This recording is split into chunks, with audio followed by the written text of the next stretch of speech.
अज़ीज़ तलबा, Bible class में खुश आमदीद। खुदावंद यीशु मसीह के नाम में आप सब की सलामती हो। आज का हमारा लेसन नंबर 1 है दूसरा करंथियों के नाम पौलुस रसूल के ख़त का। तो आज हम दूसरे ख़त का मुताला जो है वो करेंगे जो पौलुस रसूल ने करंथियों के नाम लिखा। करंथियों के नाम पौलुस रसूल का दूसरा ख़त का मुताला। पौलुस ने ये ख़त अखिया से 60 ईस्वी में लिखा। अमाल 19 बाब 23 आयत, अमाल 20 बाब 3 आयत, दूसरा करंथियों 1 बाब 8 आयत।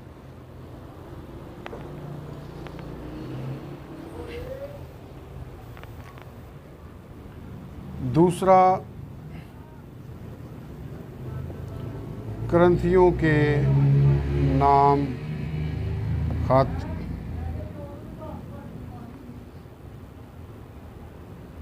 पौलुस का दूसरा ख़त। पौलुस ने ये ख़त, इस ख़त को भी किसने लिखा है? पौलुस रसूल ने। पौलुस रसूल इसका मुसन्निफ है।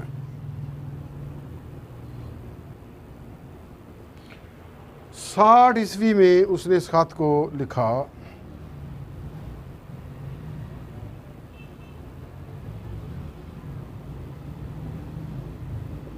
और किस मुकाम से इस ख़त को लिखा? अखिया के मुकाम पर।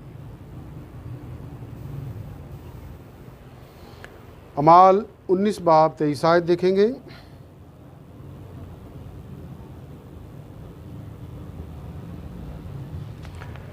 अमाल 20 बाब 3 आयत,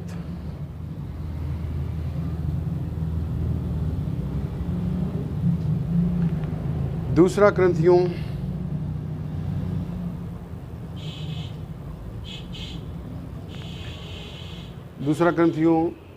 1-8 आयत। अज़ीज़ तलबा, अभी हम इन हवाला जात को बाइबल में से पढ़ेंगे। जिनके पास बाइबल मुक़द्दस है वो मेरे साथ निकालें। अमाल की किताब 19 बाब और उसकी 23 आयत तो हम पढ़ेंगे।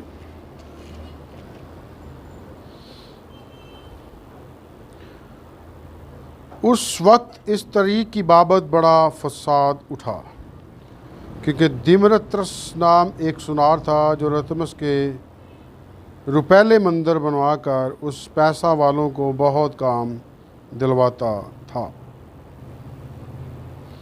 फिर अमाल 20 बाब उसकी 3 आयत को देखेंगे।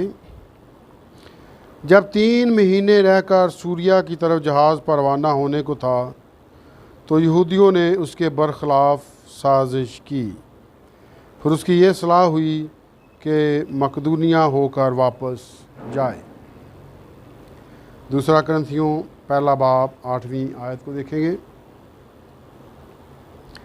भाइयों, हम नहीं चाहते कि तुम उस मुसीबत से नावाकिफ़ रहो जो आसिया में हम पर पड़ी, कि हम हद से ज़्यादा और ताकत से बाहर पस्त हो गए, यहाँ तक कि हमने ज़िंदगी से भी हाथ धो लिए। इस ख़त के तलक से चंद मज़ीद बातें हम और देखेंगे।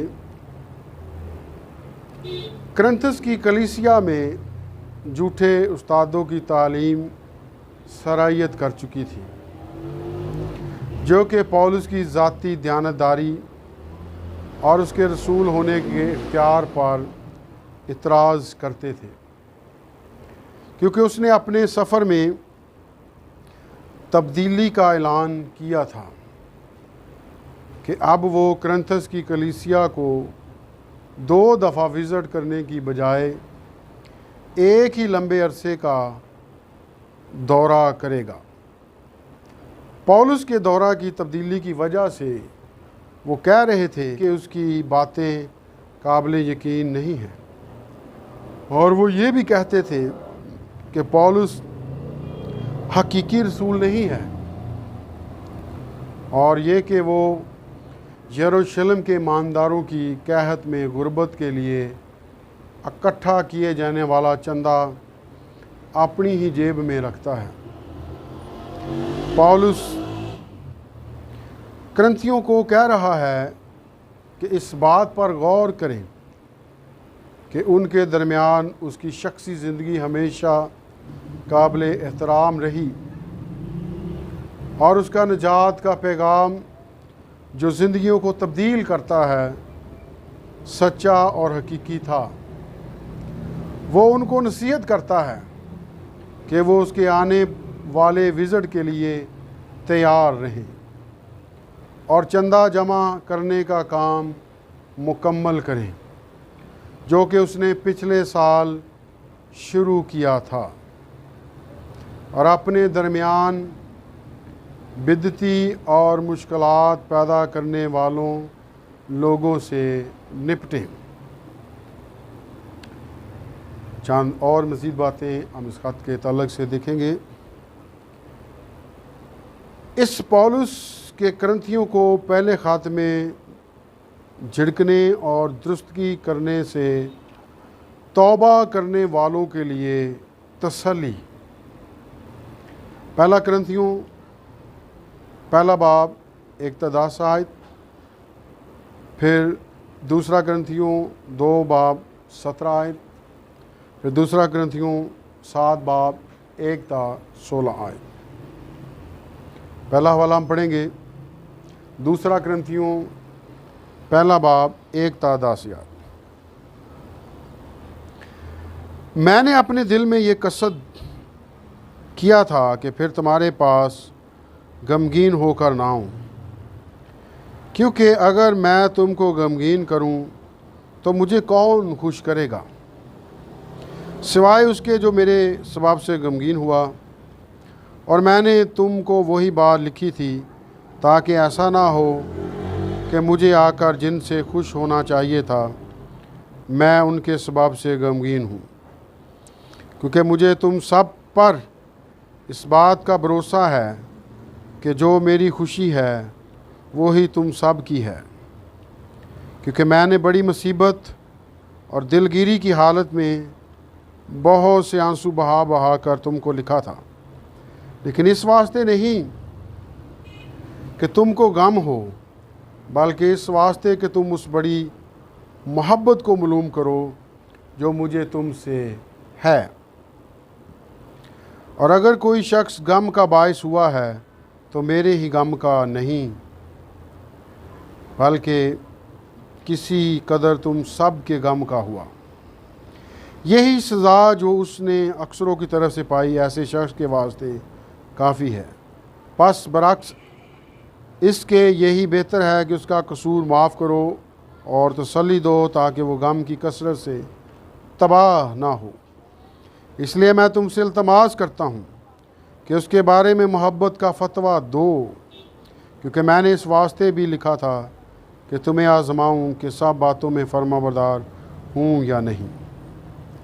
जैसे तुम कुछ माफ़ करते हो उसे मैं भी माफ़ करता हूँ, क्योंकि जो कुछ मैंने माफ़ किया अगर किया तो मसीह का कायम मकाम हूँ होकर तुम्हारी खातर माफ़ किया, ताकि शैतान का हम पर दाव ना चले, क्योंकि हम उसके हीलों से ना वाकिफ़ नहीं। फिर दूसरा करंथियों दूसरा बाब उसकी 17 आयत को देखेंगे। क्योंकि हम उन बहुतों लोगों की मानद नहीं जो खुदा के कलाम में आमेज़श करते हैं, बल्कि दिल की सफाई से और खुदा की तरफ से खुदा को हाज़िर जानकर मसीह में बोलते हैं। फिर दूसरा करंथियों 7 बाब और उसकी 1 ता 16 आयत। ये खुदावंद कादर मुतलिक का कौल है। बस ए अजीज़ो, चूँकि हमसे ऐसे वादे किए गए, आओ हम अपने आप को हर तरह की जिस्मानी और रूहानी आलूदगी से पाक करें और खुदा के खौफ के साथ पाकीज़गी को कमाल तक पहुँचाएँ। हमको अपने दिल में जगह दो हमने किसी से बेइंसाफ़ी नहीं की, किसी को नहीं बगाड़ा, किसी की दगा नहीं की। मैं तुम्हें मुजरम ठहराने के लिए ये नहीं कहता, क्योंकि पहले ही कह चुका हूँ कि तुम हमारे दिलों में ऐसे बस गए हो कि हम तुम एक साथ मरें और जिएं। मैं तुमसे बड़ी दलेरी के साथ बातें करता हूँ। मुझे तुम पर बड़ा फ़ख्र है, मुझको पूरी तसल्ली हो गई है। जितनी मुसीबतें हम पर आती हैं उन सब में मेरा दिल खुशी से लबरेज़ रहता है, क्योंकि जब हम मकदूनिया में आए उस वक्त भी हमारे जिस्म को चैन ना मिला, बल्कि हर तरफ से मुसीबत में गिरफ़्तार रहे। बाहर लड़ाइयाँ थीं, अंदर दहशतें। तो भी आजिज़ों को तसल्ली बख्शने वाले यानी खुदा ने तीतुस के आने से हमको तसल्ली बख्शी, और ना सिर्फ उसके आने से बल्कि उसकी उस तसल्ली से भी जो उसको तुम्हारी तरफ से हुई, और उसने तुम्हारा इश्तियाक, तुम्हारा गम और तुम्हारा जोश जो मेरी बाबत था हमसे बयान किया, जिससे मैं और भी खुश हुआ। गो मैंने तुमको अपने ख़त में गमगीन किया, मगर इससे पछताता नहीं, अगरचे पहले पछताता था। चनाचे देखता हूँ कि इस ख़त से तुमको गम हुआ, गो थोड़ी अर्सा तक रहा। अब मैं इसलिए खुश हूँ कि तुमको गम हो, बल्कि इससे तुम्हारा गम का अंजाम तौबा हो, क्योंकि तुम्हारा गम खुदा परस्ती का था, ताकि तुमको हमारी तरफ से किसी तरह का नुकसान ना हो। क्योंकि खुदा परस्ती का गम ऐसी तौबा पैदा करता है जिसका अंजाम नजात है, और इससे पछताना नहीं पड़ता, मगर दुनिया का गम मौत पैदा करता है। बस देखो ऐसी बात ने कि तुम खुदा परस्ती के तौर पर गमगीन हुए, तुम में किस कदर सरगर्मी और उज़र और खफगी और खौफ और इश्तियाक और जोश और इंतकाम पैदा किया। तुमने हर तरह से साबित कर दिखाया कि तुम इस अमर में बरी हो। बस अगरचे मैंने तुमको लिखा था, मगर ना उसके बाइस लिखा जिसने बेइंसाफ़ी की, और ना इसके बाइस जिस पर बेइंसाफ़ी हुई, बल्कि इसलिए कि तुम्हारी सरगर्मी जो हमारे वास्ते है खुदा के ज़ोर तुम पर ज़ाहिर हो। इसलिए हमको तसल्ली हुई, और हमारी इस तसल्ली में हमको तीतस की खुशी के सबब से और भी ज़्यादा खुशी हुई, क्योंकि तुम सब के बाइस उस रूह फिर ताज़ा हो गई। और अगर मैंने उसके सामने तुम्हारी बाबत कुछ फ़ख्र किया तो शर्मिंदा ना हुआ, बल्कि जिस तरह हमने सब बातें तुमसे सच्चाई से की, उसी तरह जो फ़ख्र हमने तीतुस के सामने किया वो भी सच निकला। और जब हम उसको तुम सब की फरमाबरदारी याद आती है कि तुम किस तरह डरते और कांपते हुए उससे मिलते, तो उसकी दिली मोहब्बत से और भी ज़्यादा होती है। मैं खुश हूँ कि हर बात में तुम्हारी तरफ से मेरी खातर जमा है, और सच्ची मसीही खिदमत के मुतल्लक नसीहत। 2 कुरिन्थियों 3 बाब 1 था, 2 कुरिन्थियों 6 बाब 18वीं आयत को हम देखेंगे। 3 और 1 आयत को पढ़ेंगे।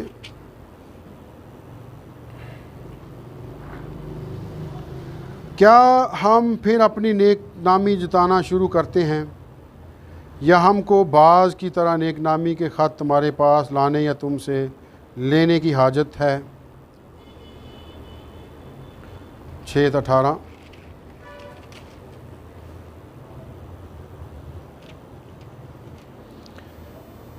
और तुम मेरे बेटे बेटियां हो, और तुम्हारा बाप हूँगा।